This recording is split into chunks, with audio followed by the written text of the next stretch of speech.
Hi everyone. आज हम करेंगे जीके 3.0 का क्लास नंबर 2 परमार सर का। ओके, तो हम लोग पहले वीडियो में देख चुके थे मैटर के बारे में, तो अब इसमें हम बात करेंगे एटम के बारे में। देखो, एटम जो होता है, atoms are the building of matter. Atom से मिलकर ही मैटर बनता है। उसके बाद हमको यहाँ पे ध्यान रखना है loss of chemical combination. Loss of chemical combination दिया था लेविएसर एंड जेसप ट्राउस्ट ने। उसके बाद हम ये सब बेसिक हो गया, ये लोग दोनों मिलके दो को बेसिक लॉ दिया था। पहला लॉ दिया था law of conservation of mass, जो कि दिया था ये बाय लेवाइजर। इसमें ये बताया गया है in a chemical reaction the mass of reactants and product remain constant. जो कि रिएक्टेंट्स है, प्रोडक्ट्स है, इन लोगों का जो मास होता है ये कांस्टेंट रहेगा। दूसरा हम लोग को दिया था लॉ ऑफ कांस्टेंट प्रोपोर्शन, जो कि है जोसेफ प्राउस्ट, जो कि बताया गया है many compound were composed of two और more elements and each other compound had the same element the same proportion respective were the compounds का फॉर्म प्रिपेयर्ड इट।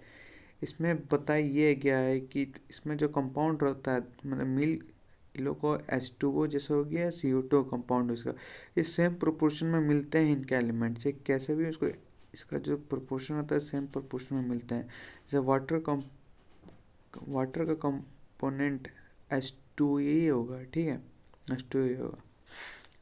उसके बाद हम लोग देखते हैं डाल्टस एटॉमिक थ्योरी के बारे में। ठीक है, जो डाल्टस एटॉमिक थ्योरी जो पहला साइंटिस्ट है जो भी दिया था, फिर इसमें ये बताया गया all matter is made up invisible particle called atoms which can not be created और डिस्ट्रॉय। इसमें बताया गया है कि जितना सारा मैटर है उसका इनविजिबल पार्टिकल है, उसको एटम बोलते हैं, जिसको हम लोग क्रिएट नहीं कर सकते और डिस्ट्रॉय भी नहीं कर सकते। उसके बाद बताया गया है atoms of the same element have identical mass and physical properties. Atoms का जो सेम एलिमेंट्स होगा, इसका इसका जो identical mass and physical properties भी होगा। ठीक है, उसके बाद compounds and combination of atoms two और मोर एलिमेंट्स। उसके बाद दिया हुआ all the chemicals involve in rearrangement of atoms. ठीक, उसके बाद यहाँ पे बोला गया डाल्टस एटॉमिक थ्योरी में कि all matters is made up invisible particles is called atom. Invisible particles का इसका मतलब ये जो इनविजिबल पार्टिकल्स रहता है, ये बाद में जाके ये बात गलत प्रूव होती है। ठीक है, अभी इसके बाद ये चलता है इनविजिबल, बाद में ये पता चलता है कि इसके अंदर सब पार्टिकल्स का भी डिस्कवर किया जाता है बाद में। इसके बाद इसके अंदर जो इनविजिबल पार्टिकल्स रहता है, इसको डिस्कवर करता है जे थॉमसन, जिसको discovery of electron by J Thomson with the help of cathode ray experiment. Cathode ray experiment से करता है। ठीक, उसे परमार सर ने जैसे बताया मैं वैसे ही आपको बता देता हूँ। थॉमसन ने मॉडल दिया, थॉमसन मॉडल दिया all atoms consist of a positively charge sphere and the electrons are embedded in. जो स्फीयर जो शेप का होता है, स्फीयर शेप में पॉजिटिव पहले से होगा, पॉजिटिव उसमें होता है इलेक्ट्रॉन जो नेगेटिव में होगा। ठीक है, the negative and the positive charges are equal in magnitude, so the atom whole electrically neutral. वही जो मैं बात बोला वही दिया हुआ। थॉमसन ने मॉडल दिया है, थॉमसन जो मॉडल दिया था उसे टेस्ट करने के लिए 1917 में कंफर्म करने के लिए अर्नेस्ट रदरफोर्ड ने खुद का मॉडल दिया। अर्नेस्ट रदरफोर्ड में कौन सा मॉडल दिया हम वो देखते हैं। Ernest Rutherford of model of atom, जो कि 1911 में एक्सपेरिमेंट हुआ था, लेकिन जो फाइनली डिस्कवर्ड हुआ था 1917 में। Rutherford concluded the model of an atom for the alpha particle scattering. Alpha particle scattering से पता करते हैं। ठीक है, देखो पहले जो एक लेड का बॉक्स लिया है, उसी में से जो प्रोजेक्टर मतलब कि इधर से अल्फा रे इधर से पास किए एक एटम के अंदर से, तो अल्फा रे इधर से सब ऑलमोस्ट सब पास हो गए, लेकिन कुछ अल्फा पार्टिकल्स यहाँ से जैसे कि यहाँ के बीच से टकरा है, डिफ्रेक्ट कर गया, इधर से डिफ्रेक्ट किया, कुछ रिफ्लेक्ट कर गया। तो अब इसी से यहाँ पे रदरफोर्ड ने खोज के जो कि है न्यूक्लियस। ठीक है, यहीं से पता चलता है न्यूक्लियस होता है, जिसको जो एटम रहता है इसको तो मोस्ट ऑफ द पार्ट इसका एम्प्टी रहता है। ठीक, और इसका जो न्यूक्लियस है, मास इसका जो मतलब कि इसका जो पूरा वेट है, होल मास इन ए सेंटर रहता है, जो कि न्यूक्लियस में रहता है। ठीक है, और यही मास में प्रोटॉन और प्लस न्यूट्रॉन रहते हैं, इसको जाना जाते हैं न्यूक्लॉन्स के नाम से। ठीक, उसके बाद इधर देखते हैं, there is a positively charge centre in an atom is the nucleus, nearly all the masses on atom resides the nucleus. मैंने जो बात बोली वही बोला है। ठीक है, the size of the nucleus is very small compared if the size of atoms. इसका जो न्यूक्लियस का साइज है इसमें बहुत साइज कंपेयर मतलब कि वही होगा। डायमीटर्स इसका जो रहता है, डायमीटर रहता है 1,00,000 टाइम देन न्यूक्लियस, न्यूक्लियस से 1,00,000 टाइम ज़्यादा बड़ा होता है न्यूक्लियस से। ठीक है, इस और इसके बाद देखते हैं ड्रॉ, इसमें जो देखते हैं इसमें वाई गोल्ड फॉल यूज किया था स्कैटरिंग की, वो जो एक्सपेरिमेंट करने के लिए रदरफोर्ड का अर्नेस्ट मॉडल, जिसमें इस यहाँ से लेड का बॉक्स है, लाइट अल्फा पार्टिकल्स पास किया तो गोल्ड थिनर शीट की वजह से। तो गोल्ड क्या होता है, गोल्ड हमें मेलेबल होता है, मतलब क्या होता है गोल्ड मतलब मेटल का एक प्रॉपर्टीज होता है जिसको ठोक ठोक के पतला कर सकते, पतले पतले चादर में, which thick only a few hundred of item, बहुत ही पतला, बहुत मतलब मात्र उसमें 1,000 ही आइटम था, काहे कि मोटा लेते तो एक्सपेरिमेंट फेल हो जाता है। अब इसको हम देखते हैं रदरफोर्ड का ड्रॉबैक्स देखते हैं। रदरफोर्ड का drawback, the revolution of an electron in a circular orbit is not expected to be stable. Any particle in a circular orbit would undergo acceleration. During acceleration, charged particle would radiate energy. The revolving electron would lose energy or finally fall in the nucleus. If these were the so, atoms were the highly unstable and his matter would be exist in the form of no. The electron do not fall into the nucleus as a result of attraction. Rutherford suggested the electron were not scattering but were revolving around nucleus in certain orbit. As the result, centrifugal forces came into the play with the balance the force of attraction. Rutherford ji ये prove नहीं कर पाए कि जो atom का जो उसका जो सराउंडिंग मतलब ऑर्बिट में जो घूमते रहता है वो क्यों घूमते रहता है, उसका तो खुद का एनर्जी होना चाहिए, इसलिए इसको इस चीज़ को ये प्रूफ नहीं कर पाए, जो कि बाद में प्रूफ करते हैं नील्स बोल्ट्जमैन ने प्रूफ करते हैं, बाद में नील्स बोल्ट्जमैन ने प्रूफ करता है। ठीक है, इसका नील्स बोल्ट्जमैन ने प्रूफ किया, जो न्यूक्लियस होता है हम लोग जो बीच में रहता है, लोगों ने KLMN सेल दिया जिसको 1 2 3 distribution of electron by 2n², इसका फॉर्मूला था 2n², से हम लोग डिस्ट्रीब्यूशन निकालते हैं कौन सेल में कितना इलेक्ट्रॉन लगेगा। लास्ट ऑर्बिट में वैलेंस सेल होता है जो कि हम लोग इलेक्ट्रॉन होता है, लास्ट में जो बचता है उसको वैलेंसी कहते हैं। अब इसको बताते हैं, ऑर्बिट का खुद का एनर्जी होती है, ये बात इसने प्रूव किया है। जो ऑर्बिट न्यूक्लियस को जितना पास होगा वो उतना ही स्ट्रांग होगा, ये भी बात जानते हैं। एनर्जी गेन करता है जब कोई अंदर से बाहर ऑर्बिट जाता है। एनर्जी मतलब कि यहाँ से अगर जैसे कि एन सेल से अगर अंदर जाना है, एन सेल से अंदर जाना है तो अपना एनर्जी लूज करेगा। अब इसको अगर एम को अब बाहर जाना है तो एनर्जी इसको गेन करना पड़ेगा, वही बात हुआ। डिस्कवरी कौन करता है, इलेक्ट्रॉन बाय जे थॉमसन। इसका प्रोटॉन को डिस्कवरी कौन करता है, बाय रदरफोर्ड एंड गोल्डस्टिंग। और न्यूट्रॉन को डिस्कवर करता है चैडविक।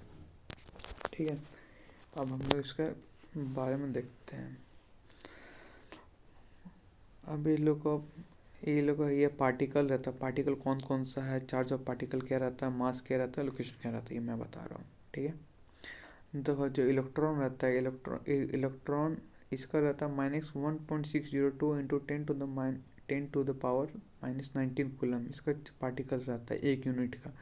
इसका भी प्रोटॉन का भी सेम होता है, लेकिन बस इसका खाली चेंज हो जाता है, जो साइन होता है चेंज हो जाता है, नेगेटिव में होता है पॉजिटिव प्रोटॉन का, और न्यूट्रॉन में कोई चार्ज नहीं होता है। उसके बाद हम लोग देखते हैं इलेक्ट्रॉन में जो इसका मास कितना रहता है, इसका मास रहता है 9.1.10⁻31 kg। अब इन लोग का प्रोटॉन का मास देखिए 1.763 इंटू 10⁻27 kg इसका मास, और इसका मास अप्रॉक्स सेम ही होगा 1.63 इंटू 10⁻27 kg 1.675, खाली यहाँ पे थोड़ा डिफरेंस है 6.175 इंटू 10⁻27 kg। यही का डिफरेंस की वजह से यहाँ पे जो प्रोटॉन और न्यूट्रॉन जो भी होगा, मतलब जो कंपेयर करेंगे इलेक्ट्रॉन से, तो ये 2000 टाइम्स इसका ज़्यादा मास होगा प्रोटॉन और न्यूट्रॉन का कंपेयर टू इलेक्ट्रॉन। इसका रफली बात करेंगे तो ओरिजिनल इसका फिगर होता है 1777, लेकिन अराउंडली इसको लेके चलते हैं 2000 टाइम्स, ठीक है। इसका लोकेशन का बात कर लेते हैं। इलेक्ट्रॉन जो आउटर ऑफ न्यूक्लियस एक्स्ट्राकुलर ये रहता है, मतलब ये जो आउटर में प्रेजेंट रहता है उसी को बोलते हैं। इन द न्यूक्लियस में होता है प्रोटॉन, और इन द न्यूक्लियस ये भी न्यूट्रॉन न्यूक्लियस के अंदर ही रहता है। अब उसके बाद देखते हैं ions. Charge species are called ions. Charge species called ions बोलते हैं जब कोई एटम इलेक्ट्रॉन लेता है तब उसे एनायन बोलते हैं। जैसे कि ये हम लोग लेते हैं, ठीक है, जैसे कि ये लेते हैं, जैसे कोई हम इलेक्ट्रॉन लेता है, ठीक है, अंदर में ये न्यूक्लियस के बाहर दो एटम, ये इधर 3 एटम, 1 2 3, यहाँ पे देख रहे 1 2 3, ठीक है। तो इसको स्टेबल करने के लिए चौथा चाहिए, तो एक उधारी ले रहा है, तो इसी को बोलते हैं एनायन। अभी जब कोई एटम देता है तो उसे बोलते हैं कैटायन। जिसके इसको न्यूक्लियस इसमें 2 एटम है, अब इसको स्टेबल होने के लिए एक इसको देना पड़ेगा, इसको लूज करना पड़ेगा, तो इसको कैटायन बोलते हैं। अब हम लोग देखते हैं पॉजिट्रॉन क्या होता है। पॉजिट्रॉन ये एंटी पार्टिकल होता है। ये एंटी पार्टिकल इस तरह से होता है, antiparticle for every particle there is an equal and opposite antiparticle. Positron होता है ये, मतलब कि जैसे कि एग्जांपल ले लेते हैं इलेक्ट्रॉन का जितना सब कुछ एक एंटी पार्टिकल की तरह यूज होता है, मतलब इसका सब कुछ सेम मास रहेगा, सेम कैरेक्टरिस्टिक से फिजिकल सब कुछ सेम रहेगा, बस इसका उल्टा रहता है, बस इसी को बोलते हैं पॉजिट्रॉन। अब इसको देखते हैं positron discovered in 1932 by Carl Anderson के ये डिस्कवर करता है। इसके सिंबल ऑफ एलिमेंट्स जो कि परमाणु सर जो कि सर बताए हैं वो कुछ इंपॉर्टेंट बताए हाइड्रोजन के, जैसे कि एक छोटा हो गया हाइड्रोजन, कार्बन मतलब पूरा काला हो गया कार्बन, ऑक्सीजन छोटा ए बड़ा ऑक्सीजन, फास्फोरस का 3 डंटी का वैलेंस इसका 3 रहता है, सल्फर का ऐसा प्लस, सल्फर का मतलब कि 2 डंटी वैलेंस में 2 रहता है इसलिए 2, एल्युमिनियम का 4, कैल्शियम को छोटा हो, मरकरी जो चिपका रहता है, ठीक है। अब सिंबल एलिमेंट्स जो कि ये दिया था इसको बर्जेलियस सबसे पहले दिया था, बर्जेलियस सबसे पहले ये फर्स्ट एटॉमिक सिंबल दिया था, इसको डाल्टन ने पहली बार यूज़ किया था, ठीक। अब हम लोग देखते हैं एटॉमिक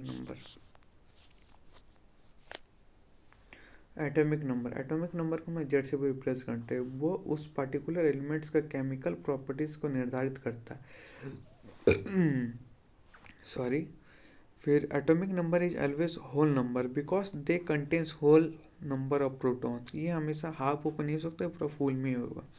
फिर उसके बाद all the atoms in the same elements having the same numbers of protons in the nucleus has the same atomic number. उसके बाद हम लोग देखते हैं मास नंबर को हम रिप्रेजेंट करते हैं ए से। Mass number is element that sum of the numbers of protons and neutrons present in atom of the element, ठीक है। Protons and neutrons are present in nucleus. These particles are collectively called nucleons. Mass number of element is equal to n nucleons in the atoms. अब आपको यही समझिए, ये है atom, ये है आपका मास, जो प्रोटॉन और न्यूट्रॉन होता है, ठीक है। अब प्रोटॉन को हम लोग बोलते हैं कि प्रोटॉन को इसका नंबर ऑफ इसका तो मतलब नंबर ऑफ एटॉमिक नंबर को रिप्रेजेंट करता है जेड से। फिर एन, फिर इसको एन क्या होता है, एन हम लोग न्यूट्रॉन निकालने के लिए ए माइनस जेड, ए क्या होता है, ए होता है एटॉमिक मास माइनस जेड होता है आपका नंबर होता है, atomic mass minus atomic number is called neutron, ठीक है। न्यूट्रॉन हमेशा न्यूट्रल चार्ज में रहेगा, ठीक है। अब जो उसका जैसा जो ट्रिक बताए थे ईटा पर नाच, ठीक है, याद करने के लिए फॉर्मूला बताया था सर, ईटा पर नाच। ए से इलेक्ट्रॉन, टी से थॉमसन, पर पी से प्रोटॉन, आर से रदरफोर्ड, न्यूट्रॉन N से न्यूट्रॉन, C से चैडविक। अब सर यहाँ पे क्वेश्चन दिए थे कि जो N आयन, जबकि M दिया हुआ 3 प्लस आयन E का रहा है, इसमें कंटेन इलेक्ट्रॉन दिया हुआ है, न्यूट्रॉन दिया हुआ है। हमको एटॉमिक मास निकालना है, इसमें एटॉमिक नंबर निकालना है। तो एटॉमिक नंबर कैसे निकलेगा? एटॉमिक नंबर जबकि ये +3 दिया हुआ है, +3 मतलब कि अपना इसका जो इलेक्ट्रॉनिक नंबर है तो 10 दिया हुआ है, लेकिन इसके पास तो 3 लूज करके आया ना 10, तो इसको 3 जोड़ देंगे तो 10 3 13 हो जाएगा। तो इसका एटॉमिक नंबर इसका 13 हो जाएगा। एटॉमिक मास कैसे निकलेगा? एटॉमिक मास मतलब एटॉमिक नंबर प्लस न्यूट्रॉन, 13 + 14 = 27। इसका आंसर हो गया। अब आइसोटॉप्स क्या, तो वो देखते हैं। Isotopes are the atoms of the same element which have same atomic number but different mass number. Isotope वो होता है जिसका सेम एटॉमिक नंबर, आपका एटॉमिक नंबर सेम रहता है लेकिन इसका एटॉमिक मास नंबर अलग हो जाता है। That isotopes of an element differ only in number of neutrons present in a nucleus। ये डिफर करता है प्रेजेंट इन ए न्यूक्लियस की, ठीक है। फिर उसके बाद देखता है isotopes of hydrogen. Isotopes of कैसे निकालेंगे? आइसोटॉप्स मतलब कि उसका atomic number minus atomic mass. इसका जीरो, इसका हाइड्रोजन का हो, इसका 0 हो जाएगा।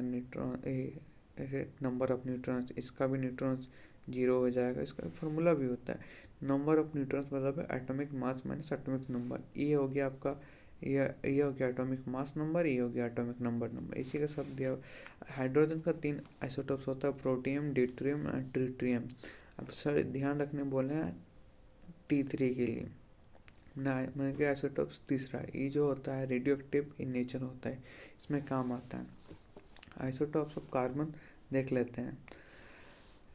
हाँ, C6C12 इसका रहता है, C6C14 इसका। तो to use the determine the row के, जिसको कार्बन डेटिंग के नाम से जाना जाता है।